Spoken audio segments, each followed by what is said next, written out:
will work where schemes like NSSF and NHIF have been crippled by corruption. We need a review. 4, attack on digital economy. After being attacked through turnover tax, the youth who have tried to find themselves jobs by using their creative talents in the digital space are being targeted through digital content monetization. From paying zero tax currently, a creative youth who creates a digital platform or content will now be required to pay 15% tax. As a country, we will be killing innovation and leaving our youth with too few options, if any. We will not support this proposal. 5, Tax Appeals Tribunal. A proposal is being made that in the event of a business or an individual who has a dispute with the Kenya Revenue Authority over tax owed, that individual or company will be required to deposit 20% of the disputed amount with the KRA before the matter can be heard by the Tax Appeals Tribunal. This is another aspect of illegal borrowing by the regime. It is open to abuse by rogue KRA officers. It will affect cash flow of companies. We oppose it.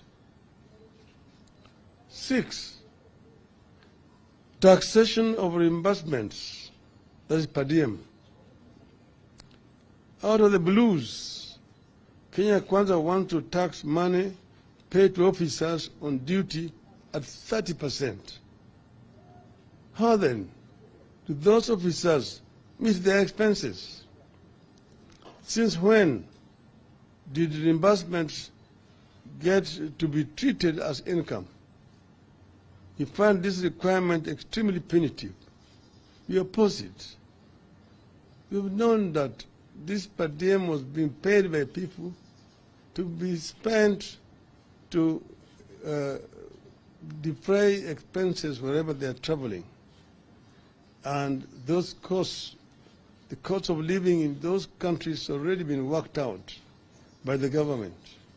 If you are taxing it, you are therefore subjecting these officers to suffering wherever they travel. 7, taxing trade associations. After taxing traders, Kenya Kwanza want to follow them and tax their associations.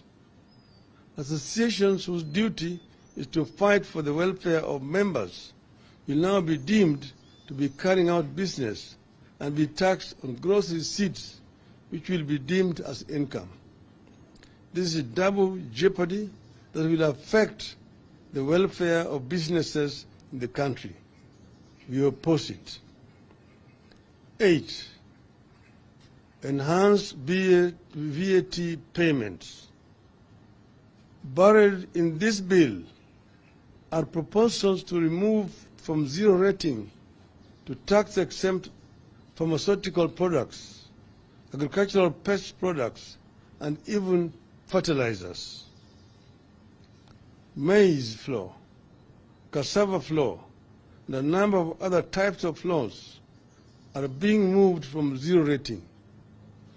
Transportation of sugarcane to factories will now attract VAT.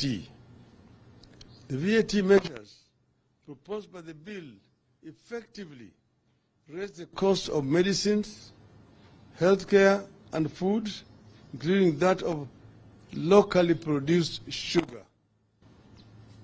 It goes against Kenya Kwanza's often stated pledge to subsidize production. We object. 9, enhanced excise duty on imported cement. Kenya Kwanza wants to raise duty on imported cement. It will be a signal for local producers to raise their prices. This will